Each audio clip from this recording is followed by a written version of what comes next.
Have you ever looked into a woman's eyes and felt like you just met the one, as if destiny itself had delivered her into your life? Beware, that intoxicating moment may not be love at all, but one of the most dangerous psychological traps identified by Carl Jung. Jung warned us, when a woman looks at you like you're the savior she's been waiting for, it's not flattery, it's a flashing red light. That's the exact moment to be most aware, because what's unfolding isn't romance, it's projection, and it can quietly sabotage your entire emotional life. Jung called this phenomenon the projection of the anima, the internal feminine image every man unconsciously carries within. It's formed through early bonds with the mother and other female figures, shaped by unspoken desires, wounds, and expectations. And when this archetypal force rises from the unconscious, it doesn't just distort our vision, it turns a real woman into a mirror, reflecting only what we crave to see. The danger doesn't lie in her, but in how the anima distorts reality. The woman becomes a screen onto which a man projects everything he believes he needs: nurturing, inspiration, salvation. But this illusion can't hold, and when it shatters, the emotional aftermath is often devastating. Before we go further, take a second to subscribe to Psychology of Happiness. Leave a like if you find this insight valuable, and share your thoughts in the comments. Have you ever mistaken projection for love? Let's explore the 7 signs this pattern is secretly operating in your relationships, and what it truly means. First instant, overwhelming attraction. You just met her, and yet it feels like you've known her your whole life. She's different from all the rest. There's an inexplicable familiarity, a sense of destiny.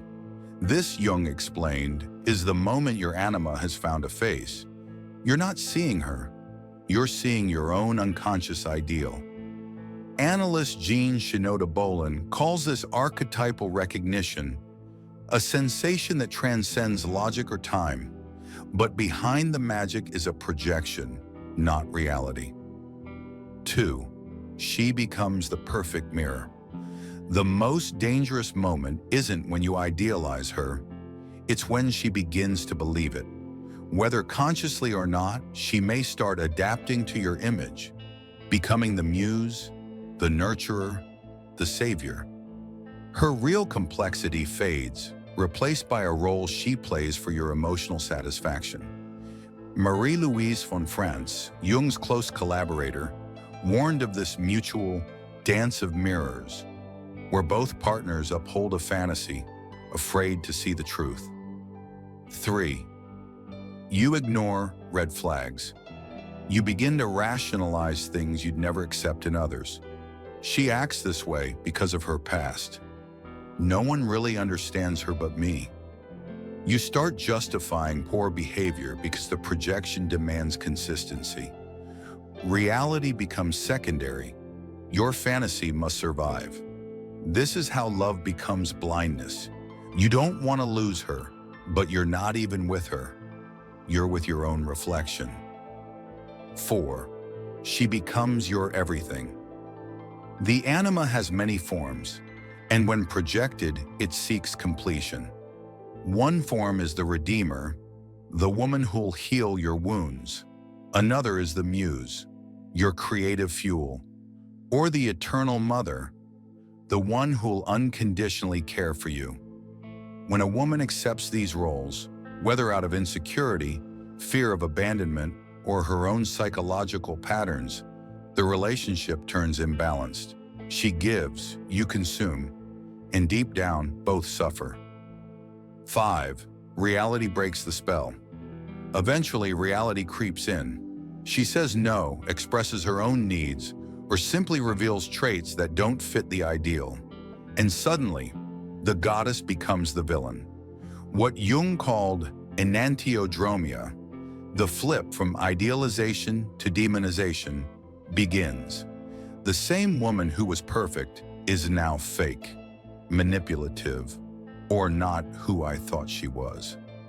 Robert Johnson wrote that every romantic high carries the seed of inevitable disappointment because what's projected can never endure reality. 6. You repeat the cycle. After the collapse, the pain hits hard, but instead of understanding the root, many men move on, only to repeat the exact same pattern. The faces change, but the projection remains. This is what Jung called the compulsion to repeat, the unconscious urge to chase the same unresolved image in different people. And each time, the illusion begins again, only to fall apart later, more painfully than before. 7. You miss the lesson. Jung taught that what irritates or captivates us in others is really a mirror of ourselves. The anima isn't out there. She's inside. And every intense projection is an invitation, a call to integrate the missing pieces of your own psyche. But most men don't listen. They externalize, blame, chase, rather than look within. And as long as the anima stays disowned, she will continue to haunt relationships from the shadows. So what's the way out?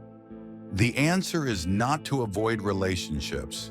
It's to transform your relationship with yourself. The real journey begins with recognizing the anima, not as something to find in a woman, but as a symbolic part of your own soul. This takes courage, because it means grieving the fantasy, surrendering the idea that someone else will complete you. Edward Edinger called this mourning the lost God. But only through this loss does a man make space for a real grounded relationship, not with an illusion, but with another full human being. Practical steps include reflective journaling about recurring emotional patterns, noticing what traits in women strongly attract or repel you, paying attention to dreams where the anima appears, therapy or guided inner work, and most of all, staying conscious when infatuation strikes. Robert Johnson suggests a powerful exercise. List 3 women you've instantly felt drawn to. Write down the qualities that captivated you. You'll likely find patterns, projections, revealing parts of your inner anima awaiting integration. As you withdraw the projection, something miraculous happens. You begin to truly see women, not as goddesses or redeemers, but as rich, multifaceted individuals. And you yourself become more whole. You stop needing them to carry your emotional burdens or dreams. Jung described this transformation as individuation, the process of becoming whole by integrating the unconscious. For modern men, it means facing their fears, desires, fragilities, and unprocessed wounds, not running from them. The result? You develop a kind of psychological immunity, a calm presence that no longer chases illusions or collapses into projections. You become capable of real intimacy. Zen Master Suzuki said, "In the beginner's mind, there are many possibilities." That openness, that willingness to explore your own darkness, becomes your strength. In the end, the most powerful thing you can do is not identify the wrong woman, but become the kind of man who no longer needs to project. That's when true connection becomes possible, because the moment 2 people meet, not as projections, but as whole beings, something alchemical happens. Jung called it the conjunctio, a sacred union where each partner catalyzes the other's growth, not by fulfilling fantasies, but by standing fully in their own truth. So now I ask you, have you ever confused projection with love? Type integrate to transcend in the comments if this message spoke to you. And if you're ready to continue the journey of self-awareness, don't forget to subscribe to Psychology of Happiness, like this video, and share it with someone who needs this message. Until next time, remember, The most dangerous signs often hide behind the most beautiful faces, but now you know how to see through them.